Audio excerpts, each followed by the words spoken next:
Hi friends, நம்ம விஜய் மல்லி ஸ்டோரியில் அடடடடா எவ்வளோ அழகாக வந்துட்டு நம்ம அன்னபூர்ணி அம்மா இந்த ரேணுகாவாக நடிக்கிற இந்த சுடருக்கு ட்ரீட்மெண்ட் கொடுத்தாங்க. யாருனாலையும் கொடுக்க முடியாது. விஜய் நினச்சா கூட இந்த மாதிரி ஒரு ட்ரீட்மெண்ட் வந்து கொடுக்க முடியாது அப்படிங்கிற மாதிரி பார்க்குறவங்களுக்கே வந்துட்டு பார்த்தாலே சந்தோஷமாக இருக்கிற மாதிரி ஒரு விஷயந்தான் வந்து பண்ணிகிட்டே இருக்காங்கன்னு சொல்லலாம்.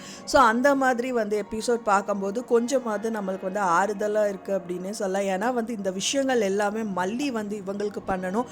பட் ஆனால் மல்லி பண்ண முடியாத ஒரு சூழ்நிலையில் வந்து தள்ளப்பட்டிருக்காங்க. ஏன்னா ஃபஸ்ட்டு ஒய்ஃப் அப்படிங்கிறதுனால இந்த மாதிரி விஷயங்கள் அவங்க பண்ணாங்க அப்படின்னா எல்லாருக்குமே டவுட் வரும். ஸோ அதனாலேயே இந்த விஷயங்கள் எல்லாமே மனசுலேயே வச்சுட்டு அவங்க பாட்டுக்கு அவங்களோட வேலையை வந்து பண்ணிகிட்டே இருக்காங்க அப்படின்னே சொல்லலாம். ஆனால் நேற்று எபிசோடு பார்க்கும்போது ரொம்பவே சந்தோஷமாக இருக்குது. விஜய் அங்கேருந்து எந்திரிக்க சொல்லிட்டு நான் ட்ரீட்மெண்ட் பண்ணுறேன்னு சொல்லிட்டு கையை போட்டு முறுக்கிறது என்ன செய்யறது என்னன்னு சொல்லிட்டு இல்லாத வழியை வந்து வர வச்சுட்டு போயிட்டாங்க இந்த அன்னபூர்ணி அம்மா அப்படின்னே சொல்லலாம்.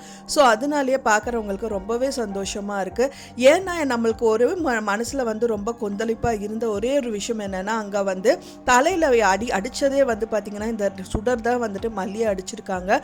ஆனால் யாரோ அடித்த மாதிரி வந்துட்டு விஜய்கிட்ட வந்து சொல்லிகிட்டு இருக்காங்க. ஆனால் வந்து மல்லி சொல்கிறாங்க, இல்லைங்கன்னா நான் எனக்கு தெரிஞ்சு எனக்கு நல்லாவே நோட் பண்ணேன். நான் வந்து அடி வாங்கினது பார்த்திங்கன்னா இந்த ரேணுகாக்கா கையில் தான் அடி வாங்கினேன். எதுக்கு இவங்க என்னை அடித்தாங்கன்னு தெரியல. எனக்கு நல்லாவே டவுட்டாக இருக்குது. 100% அவங்க தான் என்னை அடித்தாங்க அப்படிங்கிற மாதிரி மனோகர்கிட்ட வந்து இந்த மல்லி வந்துட்டு சொல்லிகிட்டு இருக்காங்க. மல்லி அவங்க ரூம்குள்ளே என்ட்ரி ஆகும்போது தான் வந்துட்டு அதான் மல்லியோட ஃபோன் வந்து ரிங் ஆகுது. ரேணுகா கையில் எடுத்து வச்சிட்ருக்காங்க. எடுத்து வைக்கிறது மட்டும் இல்லாம எப்பவுமே இந்த விஜய் வந்து மல்லிக்கு கால் பண்ணிட்டே இருக்காரு. மல்லியை பிரிஞ்சு இருக்க முடியல போல இருக்கு அப்படின்னு சொல்லிட்டு மனசளவுல நினைச்சிட்டு அந்த போனை எடுத்து வச்சுட்டு இருக்காங்க. கரெக்டா மல்லி வந்து அவங்க கையை தொடுறாங்க. தொட்டவுடனே திரும்பி பார்த்த ரேணுகா வந்துட்டு என்ன பண்றது அப்படின்னு தெரியாம வந்துட்டு திரும்பவும் பைத்தியம் மாதிரி நடிக்க ஆரம்பிக்கிறாங்க.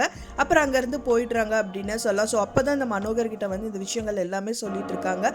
மனோகர் இது எல்லாமே கேட்டதுக்கு அப்புறம் அவர் சாதாரண ஒரு லேடி கிடையாது, கண்டிப்பா கிரிமினலா தான் இருக்கணும் அப்படிங்கறதெல்லாம் பேசிட்டு இருக்காங்க.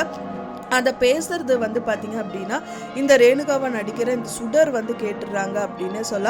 கேட்டது மட்டும் இல்லாமல் அவங்கள வந்து கத்தி எடுத்து குத்துற மாதிரி வந்து காமிக்கிறாங்க. பட் ஆனால் அவங்க கண்டிப்பாக குத்தி இருக்க மாட்டாங்க. அது ஒரு அவங்க சும்மா ஏதாவது ஒன்று நினைக்கிறாங்க அப்படின்னு தான் நினைக்கப்படுது. ஏன்னா கண்டிப்பாக குத்துறதுக்கு சான்ஸே இல்லை. அது கூட வந்து அவங்க நினச்சிருப்பாங்க. அப்படியெல்லாம் பண்ணிட்டாங்க அப்படின்னா வந்துட்டு சும்மா விட்டுருவாங்களா யாராவது அப்படிங்கிற மாதிரி தான் வந்து கேள்வி எழுப்ப தோணுது. ஸோ அதனால வந்துட்டு அதுவும் கூட ஒரு நினப்பு தான் இருக்கும் அப்படிங்கிற மாதிரியே சொல்லலாம். ஆனால் இவங்க நினைக்கிறாங்க. பட் ஆனால் மல்லி நினச்சாங்க அப்படின்னா ரொம்பவே சூப்பராக இருக்கும். ஏன்னா வந்து அவங்க தான் அந்த அளவுக்கு மனசளவுலையும் சரி உடம்பளவுலையும் சரி அவங்களால வந்து நிறைய விஷயங்கள் வந்துட்டு வாங்கிட்டே இருக்காங்க. வீட்டில் இருக்கிறவங்க எல்லாத்தையுமே அடிச்சுட்டாங்க. எக்ஸப்ட் அன்னபூர்ணி அம்மா மட்டும்தான் இதில் தப்பிச்சிருக்காங்க.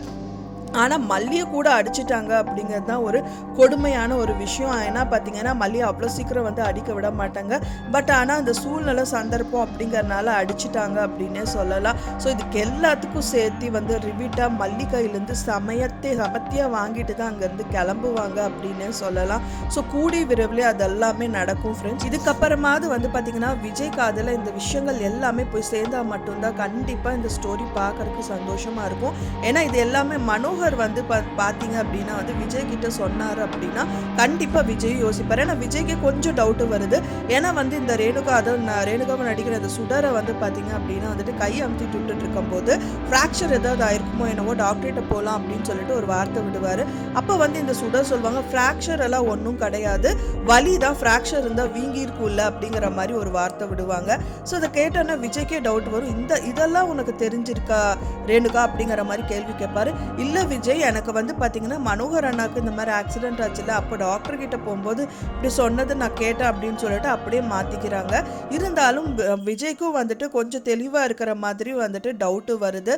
ஸோ இதெல்லாம் பார்க்கும்போது கண்டிப்பாக விஜயும் நம்பருக்கு நிறையவே பாசிபிலிட்டி இருக்குது. கூடிய விரைவில் இந்த விஷயங்கள் எல்லாமே விஜயோட காதுக்கு போனால் சூப்பராக இருக்கும்னு நினைக்கிறவங்க மறக்காமல் நம்ம சேனலுக்கு வந்து லைக் பண்ணி சப்போர்ட் பண்ணிடுங்க. நான் சொன்ன இந்த தகவல் உங்களுக்கு பிடிச்சிருந்தா மறக்காமல் லைக் பண்ணுங்கள், ஷேர் பண்ணுங்கள், கமெண்ட் பண்ணுங்கள், சப்ஸ்கிரைப் பண்ணுங்கள். மேலும் இன்னொரு மல்லி சீரியல் அப்டேட்டோட நெக்ஸ்ட் மீட் பண்ணுறேன். தேங்க்ஸ் ஃபார் வாட்சிங் மை வீடியோ ஃப்ரெண்ட்ஸ். நெக்ஸ்ட் வீடியோவில் பார்க்கலாம்.